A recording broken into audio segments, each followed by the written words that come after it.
দিন রাত আমার স্বামীটা খেটে খেটে মরছে, আর একজন খাচ্ছে আর আড্ডা ঢুকে বেড়াচ্ছে। ওর চেহারা দেখলে গাপ্পিতে জ্বলে যায় আমার একেবারে। মানুষ এতটা নির্লজ্জ বেয়া হতে পারে সেটা একে দেখলে বোঝা যায়। তোর জন্য আমাকে আর কত কথা শুনতে হবে? এত ছেলের মরণ হয় আর তোর মরণ হয় না?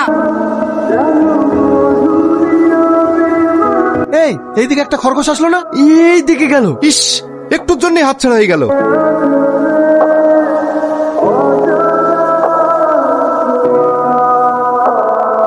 এ কি করছিস? এই খরগোশ আবার কোথা থেকে নিয়ে আসলি? জঙ্গল থেকে নিয়ে এসেছি। নিজে খাবার জোগাড় করার ক্ষমতা তো নাই। এইসব না করে একটা কাজ কর। আমার হয়েছে যত জ্বালা।